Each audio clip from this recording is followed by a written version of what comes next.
1933년 1월 30일 히틀러는 드디어 총리에 임명되었습니다. 하지만 총리가 되었다고 해서 독재자가 되겠다는 히틀러의 목표에 도달한 것은 아니었습니다. 독일 국회에서는 나치당이 33.1%의 의석만 확보하여 같은 우파인 독일 국가인민당과 연합을 하여도 전체 의석의 반조차 차지할 수가 없었습니다. 당연히 이것에 만족할 수 없었던 히틀러와 나치당은 이때부터 권력 장악을 위한 숨가쁜 행보를 보입니다. 당시가 어떤 상황인지 알기 위해서는 바이마르 공화국의 정치 시스템에 대해 알아볼 필요가 있습니다. 그래서 이 표를 가지고 간단하게 설명을 드리겠습니다. 바이마르 체제는 당시에는 상당히 진보적인 민주주의 국가였습니다. 행정부, 사법부, 입법부로 우리가 잘 알고 있는 상권 분립의 구조입니다. 국민은 세 가지 선거를 통해 정부를 구성하였는데 첫 번째는 제국 대통령을 직선제로 뽑았습니다.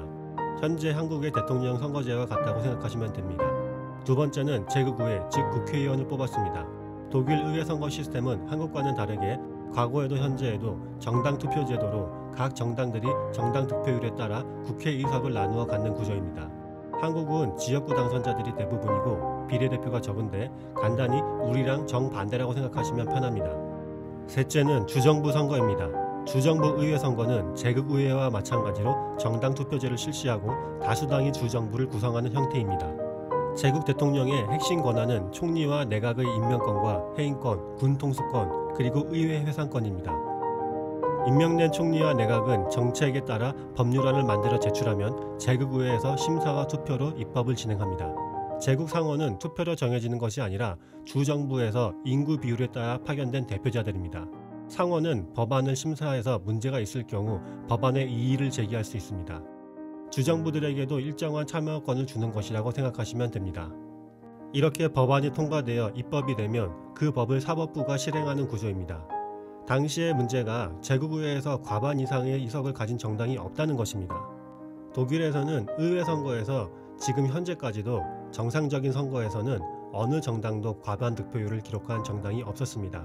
이 말은 제일 많은 득표를 한 정당이 과반수 의석을 확보하기 위해서는 다른 정당과 연정을 해야 한다는 것인데 당시에는 정당들 간의 이념과 정책적 대립이 너무 심해서 어느 당도 연정을 구성할 수가 없는 상황이었습니다. 지금 보시는 1932년 11월 선거 결과가 히틀러가 총리가 되던 시점의 의회 구성입니다. 여기서 나치당은 같은 우파인 국가인민당과 연정을 해도 과반석을 만들 수가 없습니다. 좌파인 공산당, 삼인당, 중도인 중앙당도 다 마찬가지죠. 그나마 가능한 것이 나치와 공산당 또는 나치와 삼인당의 조합인데 나치, 공산당 그리고 삼인당은 서로 물과 기름 같은 존재라 협력하는 것이 절대로 불가능했습니다.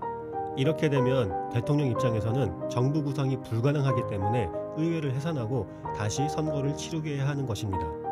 그래서 1932년 7월, 1932년 11월, 1933년 3월 9개월 동안 의회 선거를 3번이나 해야 하는 혼란스러운 상황이 발생합니다. 현재 독일 정부 체제 역시 바이마르 체제와 크게 다르지 않다고 보시면 됩니다. 다만 앞으로 뒤에서 설명해드릴 히틀러와 나치의 권력 찬탈로 바이마르 공화국 민주체제가 와해되었고 이렇게 한번 된통당해서 그런지 이를 더 무한한 형태로 만들었다고 생각하시면 됩니다. 1933년 2월 1일 히틀러는 대통령인 힌덴부르크에게 의회 해산과 새로운 의회 선거 실시를 요구합니다.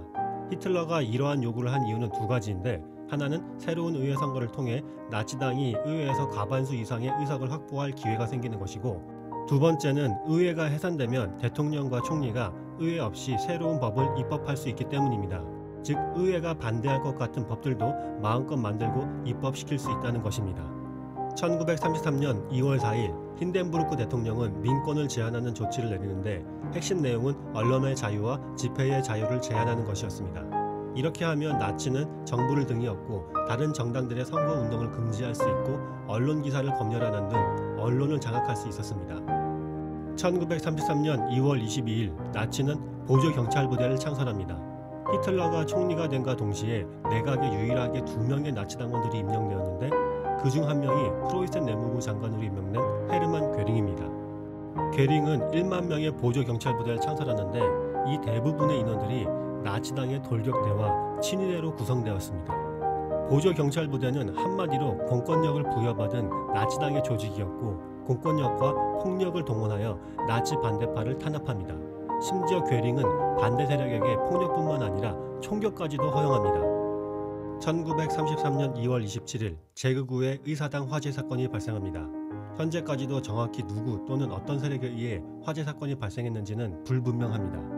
하지만 화재 현장에서 체포된 네덜란드 출신 마리우스 판데르 로페가 공산주의자였기 때문에 괴링은 이를 이용해 화재 사건이 공산주의자들의 만행이라 주장하며 공산주의자들을 체포하기 시작합니다. 1933년 2월 28일 힌덴부르크 대통령은 의회 방화 관련 법령을 선포하는데 이 내용은 국가와 국민을 보호한다는 명목으로 마이마르 공화국 헌법에 보장된 인권 조항을 대부분 폐지하는 법이었습니다.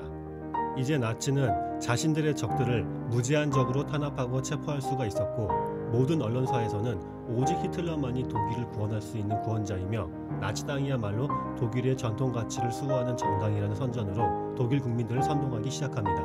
1933년 3월 5일 새로운 의회 선거가 실시되었습니다. 하지만 나치는 새로 실시된 제국의회 선거에서 목표한 과반수 획득에 실패합니다. 상황이 이렇게 되자 나치는 제국의회 화재 사건을 빌미로 공산당이 득표한 표를 무효표로 선언합니다. 본래 총 647석이었던 의회는 566석으로 줄어들게 됩니다. 이렇게 함으로써 288석을 보유하고 있던 나치당은 과반수 이상의 의석을 획득한 정당이 됩니다.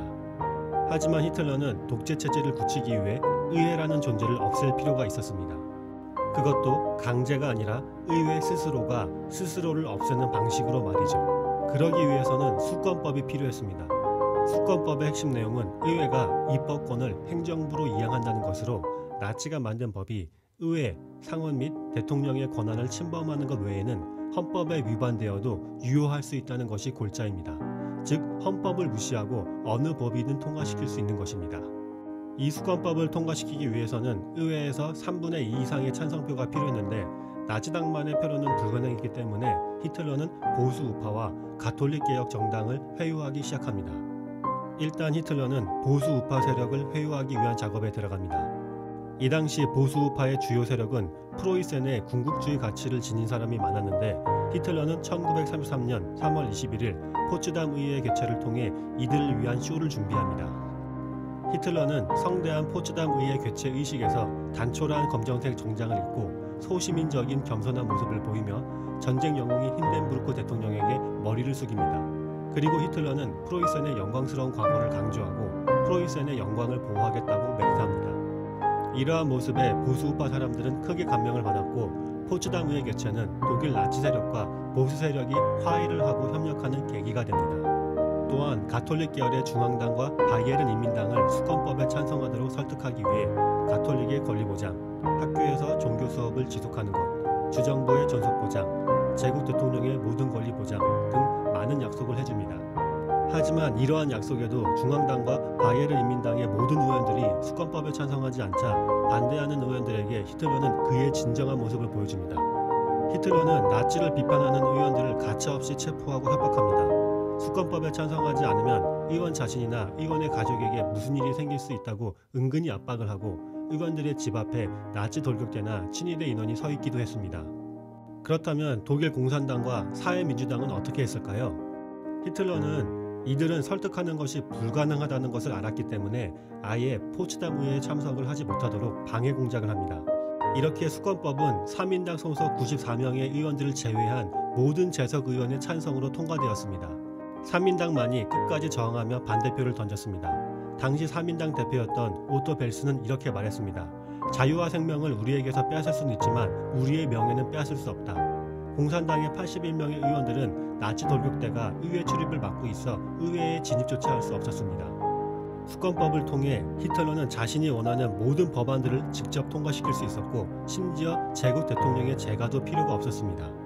1933년 3월 31일 이제 제국의회를 선에 넣은 히틀러는 주정부 의회를 해산합니다. 주정부 의회는 지방선거를 통해 선출되었지만 히틀러는 이를 무시하고 제국의회 선거의 결과에 따라 주정부 의회 의석수를 배분하게 합니다. 즉 모든 주정부에도 나치당이 다수당이 되는 것입니다. 1933년 4월 7일 히틀러는 자신이 직접 각 주정부들의 제국지사들을 임명합니다. 본래 주지사는 주의회에서 선출되는데 히틀러가 나치당 간부를 각 주정부에 파견하여 주정부를 관리하도록 합니다. 이렇게 독일은 주정부 의회 해산 및 제국지사 임명을 통해 주정부는 유명무실해지고 히틀러를 중심으로 하는 중앙집권적 형태의 국가로 변모합니다. 1933년 4월 30일부터 나치당은 반대 세력을 본격적으로 탄압하기 시작합니다. 이때 이미 집단 수용소를 만들었습니다. 많은 공산당 의원들 및 바이에른 인민당 의원들이 체포되어 집단 수용소로 보내졌습니다. 나치당은 노동자들의 지지를 얻기 위해 본래 좌파들이 개최하던 노동자의 날 행사를 본인들이 개최하였으며 이름도 국가노동절로 변경합니다. 나치는 이에 그치지 않고 5월 1일을 임금이 지불되는 공식적인 국가휴일로 지정합니다. 히틀러는 모든 노동자, 농부, 시민들이 하나의 공동체가 되어야 한다고 강조합니다. 노동자를 위한다는 나치는 노동조합은 좋아하지 않았습니다. 노동절 다음날 나치 돌격대와 치din에는 노동조합을 탄압하기 시작합니다. 이들은 모든 노동조합의 사무실과 건물들을 무력을 사용해 점령하였습니다. 뿐만 아니라 노동조합 인사들을 체포하고 조합 자금을 압수하였으며 각종 시설물들을 파괴하였습니다. 모든 노동조합을 해산시킨 나치는 노동자들을 강제로 독일 노동전선이라는 어영노조에 가입시킵니다. 1933년 5월 10일 나치는 대학이 있는 각지의 도시에서 유대인과 나치 반대파들의 책들을 불태우는 분서사건을 일으킵니다. 이것을 통해 나치는 지식과 사상에 대한 통제를 시작합니다. 1933년 6월 22일 마지막까지 나치에게 저항하던 사회민주당은 금지되었고 기타 다른 모든 정당들 역시 스스로 당을 해체할 것을 강요받습니다. 결국 이렇게 독일은 나치당만 존재하는 일당 독재 국가가 되었습니다. 1933년 7월 14일 기존에 있던 정당들을 모두 제거한 나치당은 새로운 정당들이 생기는 것도 방지하기 위해 창당금지법을 통과시킵니다. 이로써 나치는 본인들의 유일 정당 체제를 더욱 견고히 하였고 독일은 나치당만 존재할 수 있는 국가가 되었습니다. 히틀러가 총리가 된 것이 1933년 1월 30일인데 반년도 채 지나지 않은 1933년 7월 14일이 되면 나치는 대부분의 적들을 제압하고 국가의 모든 요직을 차지하면서 민주주의 시스템을 붕괴시켰습니다. 당시 전 세계에서 가장 민주적인 국가 시스템을 가지고 있던 바이마르 공화국을 순식간에 독재 국가로 만들어버립니다. 이렇게 독일은 히틀러를 선두로 2차 세계대전이라는 파멸의 길로 들어서게 됩니다. 이렇게 히틀러가 집권하는 과정을 살펴보았습니다. 내용이 마음에 드셨다면 구독과 좋아요 부탁드리겠습니다.